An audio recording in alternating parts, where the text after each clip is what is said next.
പ്രശ്നമുണ്ടെന്ന് അറിയിച്ചിരുന്നു പ്രതിപക്ഷം എന്ന് പറയുന്നു. അങ്ങനെ എന്തെങ്കിലും അറിയുന്നു? ഭ്രാന്താണ്. മഴയത്ത് വന്ന് വീണതിനിപ്പോ നമുക്ക് എങ്ങനെ പറയാം? ഇത് ഏറ്റവും മുകളിലല്ലേ ഇയാള് കൗൺസിൽ വരാനായിട്ട് ഇവര് എങ്ങനെ അറിയണേ? കൗൺസിലോ അല്ലെങ്കിൽ മേയറെ ഒന്നും അറിയിച്ചിരുന്നില്ല എന്നാണ്. അതെങ്ങനെ ഇന്ന് വീട്? നമുക്ക് എന്തെങ്കിലും പിടിയുണ്ടോ ഇന്ന് വീടുന്ന്? അല്ല, ഇത് അടർന്നു നിൽക്കായിരുന്നു എന്ന് പറയുന്നു. അടർന്നു നിൽക്കായിരുന്നു എന്നുള്ള കാര്യം കറക്റ്റ് ആയിരിക്കാം, പക്ഷെ അത് വീഴാൻ പോകുന്നു. അങ്ങനെയാണ് ഇത്. നിങ്ങളറിയില്ല ഒരു കാര്യം, ഇത് അടർന്നു നിൽക്കുകയാണെങ്കിൽ ഇത് ഏത് നിമിഷവും ഇത് വലിയ കാറ്റൊക്കെ ഉണ്ടായി കഴിഞ്ഞാൽ അല്ലെങ്കിൽ അടർന്നു നിൽക്കുന്ന നമുക്കറിയാൻ കഴിഞ്ഞിട്ടില്ല, നമ്മുടെ കാര്യം ശ്രദ്ധയിലില്ല. ഇപ്പോൾ നമ്മൾ കേട്ടത് നഗരസഭയിലെ CPM കൗൺസിലറുടെ പ്രതികരണമാണ് ഇപ്പോൾ കേട്ടത്. വർഗീസ് കണ്ണകുളത്തിന്റെ പ്രതികരണമാണ് കേട്ടത്. അദ്ദേഹം പറയുന്നത് തങ്ങൾക്ക് ഇതൊന്നും തന്നെ അറിയുന്നുണ്ടായിരുന്നില്ല എന്നുള്ളതാണ്. അടർന്നു നിൽക്കുകയായിരുന്നു എന്നുള്ള കാര്യം ഒന്നും തന്നെ അറിയുന്നുണ്ടായിരുന്നില്ല എന്നുള്ളതാണ് CPMന്റെ കൗൺസിലറുടെ ഇപ്പോൾ പ്രതികരണമായി നമുക്ക് ലഭ്യമായത്. ഇപ്പോൾ ഫയർഫോഴ്സിന്റെ ഭാഗത്തു നിന്നും ഈ അടർന്നു വീണ മേൽക്കൂര അത് മാറ്റുന്നതിന് വേണ്ടിയുള്ള നടപടികൾ ആരംഭിച്ചിരിക്കുകയാണ്. അവർ അത് വലിയ കയറ് കെട്ടി അത് നാട്ടുകാരുടെ സഹായത്തോടു കൂടി ഉയർത്താനായുള്ള ശ്രമമാണ് ഇപ്പോൾ ഇവിടെ പുരോഗമിക്കുന്നത്. എന്തായാലും ഈ CPM കൗൺസിൽ പറയുന്നത് ഞങ്ങളൊന്നും അറിഞ്ഞില്ല, ഇങ്ങനെ അപകടം വരുന്നതേ അറിഞ്ഞില്ല. പക്ഷേ നേരത്തെ സംസാരിച്ച പ്രതിപക്ഷ നേതാവ് പറഞ്ഞത് അങ്ങനെയല്ലോ, അവിടുത്തെ ആളുകൾ പറഞ്ഞതും അങ്ങനെയല്ലല്ലോ. കോർപ്പറേഷന്റെ ആസ്ഥാന മന്ദിരം, അതിന് തൊട്ടടുത്തുള്ള കോർപ്പറേഷൻ്റെ കെട്ടിടം, അവിടെ മേൽക്കൂര കുറേ ദിവസമായി ഇളകി നിൽക്കുകയായിരുന്നു. മഴക്കാലത്ത് വീഴാൻ സാധ്യതയുള്ള മേൽക്കൂരകൾ, കെട്ടിടങ്ങൾ, അക്കാര്യങ്ങളിലൊക്കെ നടപടി വേണമെന്ന് കോർപ്പറേഷൻ കൗൺസിൽ ആവശ്യപ്പെട്ടതാണ്. വ്യാപാരികളും ഇതുമായി ബന്ധപ്പെട്ട പരാതി പറഞ്ഞതാണ് എന്നതൊക്കെയാണല്ലോ നേരത്തെ പ്രതിപക്ഷ നേതാവ് വിശദീകരിച്ചത്. അപ്പോൾ ആര് പറഞ്ഞതാണ് വിശ്വസിക്കേണ്ടത്? ഇങ്ങനെ ഒരു വിഷയം കോർപ്പറേഷൻ ശ്രദ്ധയിൽപ്പെട്ടില്ല, ഇങ്ങനെ അപകടകരമായി അത് പൊളിഞ്ഞു നിൽക്കുന്ന ആരും കണ്ടില്ല എന്നൊക്കെ പറയുന്നതിൽ യുക്തിയുണ്ടോ ലിഷോയ്? തീർച്ചയായും അത് തന്നെയാണ് ഇവിടെ നേരത്തെ നമ്മളോട് ആദ്യം സംസാരിച്ച വ്യാപാരികൾ. ആ വ്യാപാരികൾ പറഞ്ഞത് അവർ നേരത്തെ തന്നെ ഇത് അടർന്നു നിൽക്കുന്ന വിവരം കണ്ടിട്ടുണ്ടായിരുന്നു, അറിവുള്ളതായിരുന്നു. അതുപോലെ തന്നെയാണ് നഗരസഭയിലെ പ്രതിപക്ഷ നേതാവും പറഞ്ഞത്. അദ്ദേഹവും ഇത് കൗൺസിലിലും അതുപോലെ തന്നെ മേയറുടെ അടുത്തും ഒക്കെ തന്നെ ഇത്തരത്തിൽ ഇത് അടർന്നു നിൽക്കുകയാണ്, ഇങ്ങനെ ഒരു അപകടാവസ്ഥയുണ്ട് എന്നുള്ളത് അറിയിച്ചിരുന്നു എന്നുള്ളതാണ് അദ്ദേഹം പറഞ്ഞത്. പക്ഷേ അതേസമയം തന്നെ CPM കൗൺസിലർ അത് നിഷേധിക്കുകയാണ്. അങ്ങനെ ഒന്നും തന്നെ ഉണ്ടായിട്ടില്ല എന്നുള്ളതാണ് അദ്ദേഹം പറയുന്നത്. ഇപ്പോൾ അദ്ദേഹത്തിന് എന്തായാലും ഇവിടെ കാണാനില്ല. കൂടുതൽ കാര്യങ്ങൾ നമുക്ക് ചോദിക്കാനായി നോക്കുമ്പോൾ ഇപ്പോൾ അദ്ദേഹത്തെ ഇവിടെ നിന്ന് കാണാനില്ല. അദ്ദേഹം ഇവിടെ ഉണ്ട്. നമുക്ക് കുറച്ചുകൂടി കാര്യങ്ങൾ എന്തായാലും വിശദമായി ചോദിക്കാൻ പറ്റുമോ എന്ന് നോക്കാം. വർഗീസേട്ടാ, അതായത് നമ്മൾ ഇത് യാതൊരു വിധത്തിലും ഇങ്ങനെ ഒരു അറിവുണ്ടായിരുന്നില്ല എന്ന് തന്നെയാണോ പറയുന്നത്? അല്ല, നമ്മുടെ ആരും ശ്രദ്ധയിലില്ല. കേട് വന്നിട്ടുണ്ടാകാം എന്ന് നമുക്ക് പറയാൻ കഴിയില്ല. അല്ല, ഇത് കൗൺസിലോ അല്ലെങ്കിൽ കൗൺസിലർമാരാരെങ്കിലും ഇത് അറിയിച്ചിരുന്നോ? ഇങ്ങനെ അവർക്കറിയില്ല, അറിഞ്ഞിട്ട് വേണ്ടത് പറയാനില്ല.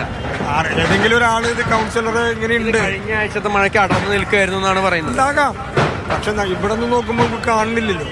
പിന്നെ ആർക്കെങ്കിലും ദിവ്യശക്തിയുള്ള കാര്യം നമുക്ക് അറിയില്ല. അങ്ങനെ ശ്രദ്ധയിൽപ്പെടുത്തുമ്പോൾ അത് നോക്കാനുള്ള ഒരു ഉത്തരവാദിത്തല്ലേ? പെടുത്തിയാലല്ലേ? പെടുത്തിയെന്നാണ് ഉത്തരവാദിത്തമായിട്ട് പ്രതിപക്ഷ നേതാവ് പറയുന്നത്. എന്നോട് എന്നോട് ചോദിക്കണം, അങ്ങനെ സംഭവം നിങ്ങൾ അറിഞ്ഞിട്ടേ ഇല്ല? മുമ്പിൽ അറിഞ്ഞാൽ പിന്നെ എങ്ങനെ കിടുവോ?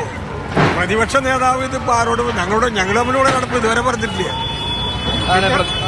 പ്രതിപക്ഷ നേതാവ് അയാളുടെ ജോലിയിലുണ്ടാവും. ഞാനതിനെങ്ങനെ കാണുന്നു?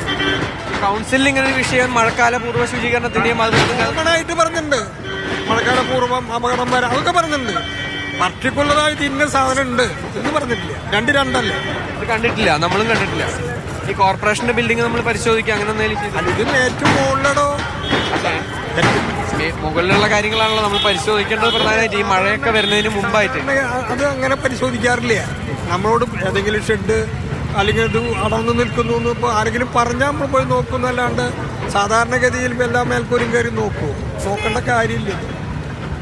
അതെ, അതാണ് അദ്ദേഹം പറയുന്നത്. അതായത് ശ്രദ്ധയിൽപ്പെട്ടിട്ടില്ല, അങ്ങനൊരു കാര്യം തങ്ങളുടെ അറിവിലില്ല എന്നുള്ളതാണ് ഇപ്പോൾ ഈ കോർപ്പറേഷന്റെ ഭരണപക്ഷ കൗൺസിലർ കൂടിയായ വർഗീസ് കണ്ണകുളത്തി പ്രതികരിക്കുന്നത്. എന്തായാലും അത് അത്ര ഒരു ഉത്തരവാദിത്വത്തോടു കൂടിയുള്ള ഒരു മറുപടി ആയി എനിക്ക് തോന്നുന്നില്ല. കാരണം വളരെ രാഘവത്തോടു കൂടിയാണ് അദ്ദേഹം ഈ ഒരു വിഷയത്തോട് പ്രതികരിച്ചത്. എന്തായാലും അത് ഈ നാട്ടുകാർക്കോ അല്ലെങ്കിൽ ഇതിലുണ്ടായിരുന്ന പൊതുജനങ്ങൾക്കോ എന്തെങ്കിലും സംഭവിച്ചിരുന്നെങ്കിൽ, അത് അങ്ങനെ ഒരു സംഭവം ഉണ്ടായിരുന്നെങ്കിൽ അത് വലിയ ഒരു പ്രശ്നമായി മാറിയേനെ. പക്ഷേ ഇതിപ്പോൾ ഒന്നും സംഭവിച്ചില്ല എന്നുള്ളത് ആശ്വാസകരമായ കാര്യമാണ്. പക്ഷെ അതേസമയം തന്നെ ഇത്തരം ഗൗരവതരമായ വിഷയങ്ങളെ അത് വളരെ അധികം ലാഘവത്തോടു കൂടി കാണുന്ന ഒരു മനോഭാവം അത് ഒട്ടും ശരിയല്ല എന്നുള്ളത് തന്നെയാണ്. എന്തായാലും ഈ നേരത്തെ നമ്മളോട് സംസാരിച്ച വ്യാപാരികളും അതിനോടൊപ്പം തന്നെ ഇവിടെ ഉണ്ടായിരുന്ന ആളുകളും ഒക്കെ തന്നെ പറഞ്ഞിരുന്നത് ഇങ്ങനെ ഇത് ഇത്തരത്തിലൊരു മേൽക്കൂര അടർന്നു നിൽക്കുന്നത് കണ്ടിട്ടുണ്ടായിരുന്നു എന്നുള്ളതാണ്. ചേട്ടാ, നിങ്ങൾ ഈ പരിസരത്ത് ഞാൻ റോഡിലെ കോർപ്പറേഷനെ പിന്നിൽ ചിതവിദ്യാസം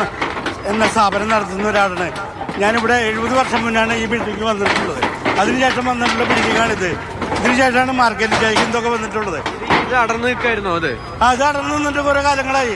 കാറ്റ് വരുമ്പോൾ ഇതിനിടയ്ക്ക് ഒരു 2 മാസം മുന്നേ ഒരു 2-3 ഷീറ്റുകൾ വന്നിട്ടുണ്ടായിരുന്നു, അടർന്നു വീണിട്ടുണ്ടായിരുന്നു. അപ്പൊ അത് മറ്റേ കോർപ്പറേഷനുള്ള അധികാരികളെ ഇത് അറിയിച്ചിട്ടുണ്ടായിരുന്നു. ഇപ്പൊ ഞാൻ സത്യത്തിൽ പറയണെന്ന് വെച്ചാൽ ഞാൻ കടയിൽ വരാറുള്ളത്. ഇത് കണ്ടപ്പോൾ ഞാൻ അതാണ് ഈ വേഷത്തിൽ തന്നെ ഇത് വന്നത്. അപ്പൊ നമ്മുടെ സ്ഥാപനം തുടങ്ങിയിട്ട് 65 വർഷങ്ങളായി.